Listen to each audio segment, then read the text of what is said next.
On connaît assez peu de choses de la pirate Anne Bonny, les sources historiques étant rares et généralement écrites par des pirates eux-mêmes, mais on en sait suffisamment pour affirmer avec certitude qu'elle a bel et bien existé.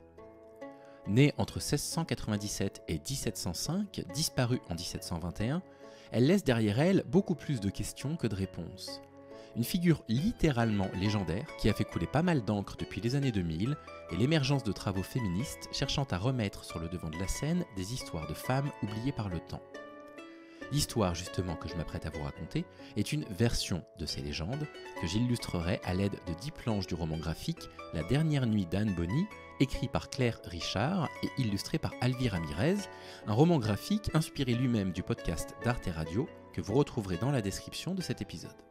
Son procès pour piraterie en 1721 reste la dernière trace historique de sa vie, la suite de sa vie étant beaucoup plus discutée. Une seule chose est certaine, d'une femme du XVIIIe siècle qui s'est émancipée de son statut de femme, on ne peut pas faire confiance aux hommes de son époque pour retranscrire avec fidélité son histoire.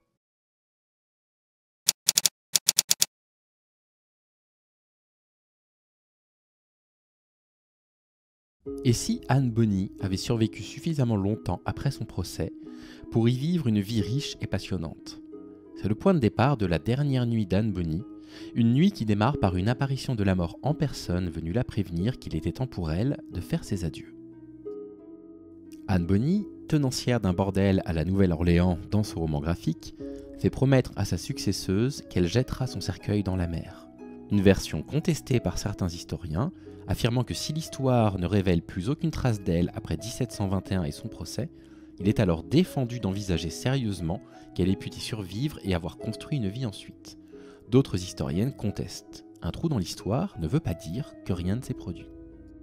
Il est nécessaire, selon ces historiennes, de remettre en cause la pertinence des sources historiques quand celles-ci nous semblent discutables. Exemple à l'appui, le récit de la naissance d'Anne Bonny semble correspondre avant tout à une vision sexiste des femmes plutôt qu'à une réalité historique indélébile.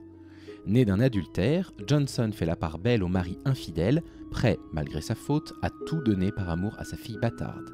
Claire Richard intitule cette version de l'histoire « Le vaudeville de Johnson ». Anne Bonny est fascinée par la piraterie et lors de son premier voyage en bateau, elle comprend l'intérêt social de se travestir.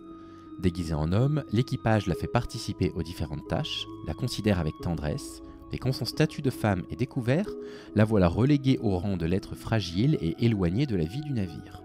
Elle décide alors de vivre sa vie habillée indifféremment en homme ou en femme selon les circonstances. Les femmes portant malheur sur les navires, leur présence n'y est pas la bienvenue. Plus tard, l'amarrage d'un bateau pirate à Charleston réveille en elle son désir de liberté et sa fascination pour la piraterie qu'elle choisira de rejoindre. Elle y rencontrera Jack Rackham, un célèbre pirate de l'époque, alors qu'elle était mariée à James Bonny, autre pirate. Développant une liaison avec ce même Jack Rackham, elle subit la violence de son mari qui décide alors de la céder aux pirates contre de l'argent, comme si Anne Bonny n'était à ses yeux qu'une marchandise. Son mariage n'était d'ailleurs probablement qu'affaire de raison, puisque James Bonny, son mari, espérait l'héritage de son père qui la délégitima. Il est vraisemblable qu'il ait vu au travers de sa liaison avec Jack Rackham l'occasion de capitaliser financièrement sur sa femme. Une autre version de l'histoire affirme que son mari aurait prévenu les autorités de ce marché, qu'Anne Bonny aurait été condamnée au fouet et à retourner avec son ancien mari, ce qui motiva son départ définitif avec Jack Rackham. Il vole un sloop et Anne Bonny s'y travestit et se fait appeler Adam Bonny afin que les hommes acceptent sa présence. Une fois pirate, elle développe une amitié profonde avec Mary Read et participe aux assauts lancés par le navire. Des faits que des historiens contestent, mais la question est posée.